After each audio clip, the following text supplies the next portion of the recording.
হৈছো NSM কৰ্মচাৰী 2006 চনৰ পৰা আমাক মানে আমি অকল কামেহে কৰিছো চৰকাৰে আমাৰ ফালে যিখিনি আমাক সুদৃষ্টি দিব লাগে হয়তো আমাক দিব পৰা নাই আমি তাৰ বাবে অসম চৰকাৰ মুখ্যমন্ত্ৰী তেতিয়া দিনত যেতিয়া আমাৰ স্বাস্থ্য মন্ত্ৰী আছিল তেখেতক এইখিনি বিষয় অৱগত কৰা হৈছে 2017 চনতে তেওঁ আমাক কথা দিছিল যে আপোনালোকৰ কাৰণে আমি সকলোখিনি ৰূপৰেখা বনাই থৈছো সেই ৰূপৰেখা আজিলৈকে আমাৰ বনোৱাই হৈ থাকিল তেওঁ তথ্য আমাক আজিলৈকে লিখিত আকাৰত দিয়া নাই তেওঁ মুখেৰে বহু কথাই আমাক তথ্য দিছে কিন্তু যে সেই কথাখিনি আমাক লিখিত আকাৰতে আজিলৈকে আমাক দেখুৱাব পৰা নাই আমাৰ চৰকাৰৰ ওচৰত এটাই অনুৰোধ আমাৰ কামৰ মৰ্যাদা দিয়ক 7 পে স্কেলত প্ৰদান কৰক আমাৰ যিখিনি সিকিউৰিটি EPF প্ৰদান কৰক আমাৰ এনেকুৱা দুগৰাকীমান বাইদেউ আছে হয়তো কাইলৈ পৰহিলে তেওঁলোকে ৰিটায়াৰমেন্ট হৈ গুচি যাব তেওঁলোকৰ এনেকুৱা পৰিয়াল চলাবলৈ এনেকুৱা আৰু তেওঁলোকৰ মুৰব্বী হয়তো নাই তেওঁলোকে কি লৈ যাব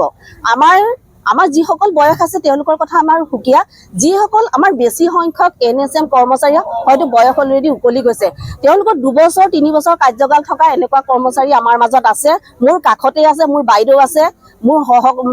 বাইদেউসকল আছে আমি তাকে তেওঁলোকৰ কথাটো আপোনালোকে চৰকাৰে ভাবক অন্তত এবাৰ আমি 2006 চনৰ NSM কৰ্মচাৰী আৰু চৰকাৰক অনুৰোধ কৰিছো বাৰম্বাৰ আমাৰ ফালে সুদৃষ্টি দিয়ক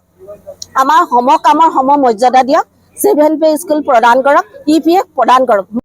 NSM অসমত আৰম্ভ হৈছিল 2005 চনত তেতিয়া NRSM আছিল ৰাষ্ট্ৰীয় গ্ৰাম্য স্বাস্থ্য মিছন আছিল পিছত এটা গ'ল NHM ৰাষ্ট্ৰীয় স্বাস্থ্য মিছন হ'ল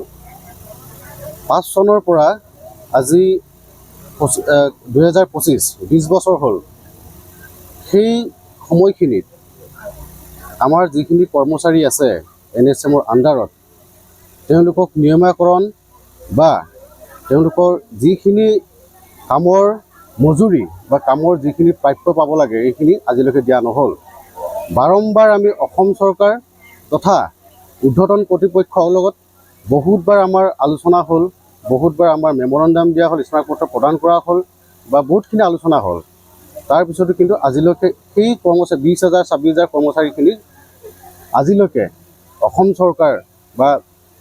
উৰ্ধ্বতন কৰ্তৃপক্ষই কোনো কাৰণত আজিলৈকে মাহিয়াই দৃষ্টিৰে চাই থাকিলে আজি আমি কাইলৈ এনেকুৱা আমাৰ কৰ্মচাৰী আছে যে কালি পৰহি তেওঁলোকৰ ৰিটায়াৰমেণ্ট হ'ব ৰিটায়াৰমেণ্টৰ পিছত তেওঁলোক কি লৈ যাব আমাৰ এনেকুৱা ব্যৱস্থা নাই যে ৰিটায়াৰমেণ্টৰ পিছত আমি বোলে ৰিটায়াৰমেণ্টৰ পিছত যিখিনি এককালীন সাহায্য বা GPF বা EPF হওক বা পেঞ্চন ব্যৱস্থা কোনো নাই সেই কৰ্মচাৰীখিনি কি কৰিব ভৱিষ্যতে ইয়াত টেকনিকেল নন টেকনিকেল কোনো কথা নাই আমি হ'ল NSM পৰিয়াল ৰাষ্ট্ৰীয় স্বাস্থ্য অভিযান অসমৰ আমি কৰ্মচাৰী সেই কাৰণে আমি যোৱা 29 তাৰিখে 29 অক্টোবৰত আমি চচলত এটা ধৰ্ণা কাৰ্যসূচী লৈছিলোঁ গোটেই অসমৰ NSM কৰ্মচাৰীখিনি তেতিয়া গৈছিলে তাৰপিছত আমি পৰ্যায়ক্ৰমে যেতিয়া আমি কোৱা হৈছিলে যে অসম চৰকাৰে যদি আমাৰ দাবী মানি লয় আমি আন্দোলন উঠাৰ পক্ষপাতী আছিলোঁ কিন্তু অসম চৰকাৰে তেতিয়ালৈকে কোনো ব্যৱস্থা নকৰিলে 29 তাৰিখৰ পিছত 29 তাৰিখৰ পিছত আমি পৰ্যায়ক্ৰমে ব্লক লেভেলত বা আমাৰ ডিষ্ট্ৰিক্ট লেভেলত বা মহাবিদ্যালয় চিকিৎসা মহাবিদ্যালয় লেভেলত বা সাব চেণ্টাৰ লেভেলত প্ৰত্যেকটো অনুষ্ঠানত আমাৰ য'ত NSM কৰ্মচাৰী আছে তেওঁলোকে কৰ্মবিৰতি পালন কৰি আছে 29 to 12 নম্বৰলৈকে আমাৰ এইটো থাকিব ৰিপৰ্টিং বন্ধ আছে আৰু আমি অকল য'ত নেকি চৰকাৰী বা স্থায়ী কৰ্মচাৰী নাই তাত আমাৰ NSM কৰ্মচাৰীসকলে মানৱীয়তাৰ দৃষ্টিকোণলৈ চাই আমি জৰুৰীকালীন আমি সেৱাখিনি আমি আগবঢ়াই যাম বুলি আমাৰ সন্থাৰ ফালৰ পৰা এইটো সিদ্ধান্ত লোৱা হৈছিলে সেইমতে আজিলৈকে চলি আছে কিন্তু চবতকৈ পৰিতাপৰ বিষয় হ'ল যে আজি 29 তাৰিখৰ পৰা এতিয়ালৈকে অসম চৰকাৰ বা উৰ্ধ্বতন কৰ্তৃপক্ষই কোনো কাৰণত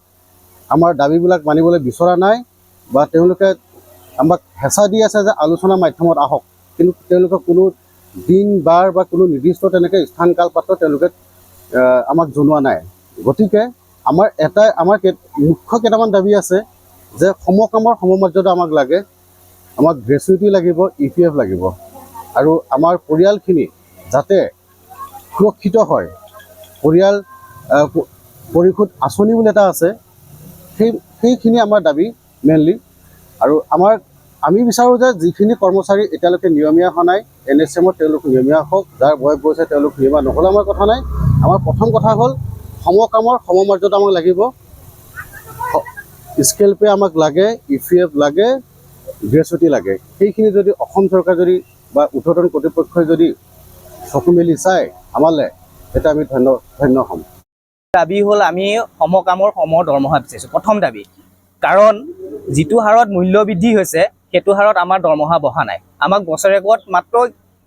মানে ক্ষুদ্ৰ কি বুলি ক'ম, আমাৰ মানে ক'বলৈ ভাষা নাই, মানে এটা আমাক পাৰ্চেণ্টেজ দিয়ে যিটোত নেকি আমাৰ চলিবলৈ দিগদাৰ হয়। এতিয়া আমাৰ এজন পৰিয়ালে গোটেই ঘৰখন চলাই আছে ধৰি লওক, EMI CMI দিয়াৰ পিছত আমাৰ মানে চলিবলৈ মানে মাহটো আমাৰ টনাটনি হয়, 15 দিন আমাৰ চলিবলৈ টনাটনি হয়। গতিকে মোৰ আপোনালোকৰ ফালৰ পৰা এটাই অনুৰোধ, যাতে আমাক সমকামৰ সম দৰমহা দিয়ে, পে স্কেলৰ ব্যৱস্থা কৰি আমি 8ম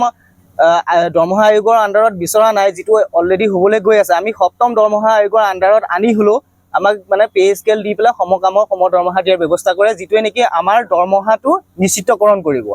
দ্বিতীয় কথাটো হ'ল আমাক ছ'চিয়েল ছিকিউৰিটি দিয়ে যাতে। এতিয়া আমাৰ মাজত এনেকুৱা দুগৰাকীমান বাইদেউ আছে, হয়তো আৰু 4-5 বছৰৰ পিছত আপোনাৰ ৰিটায়াৰমেণ্ট হ'ব। ছ'চিয়েল ছিকিউৰিটি যেতিয়া নাই,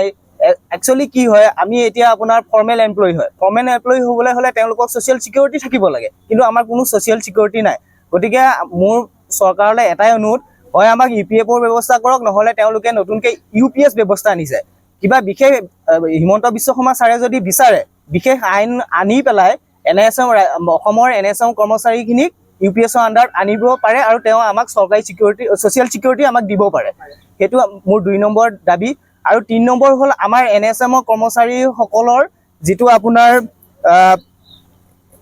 শোষণ কৰি আছে, সেই শোষণখিনি যাতে আমাক দৰমহাখিনি দি, ছ'চিয়েল ছিকিউৰিটিখিনি দি আমাৰ সেই শোষণখিনি যাতে নাইকিয়া কৰে, আৰু লগতে আমাক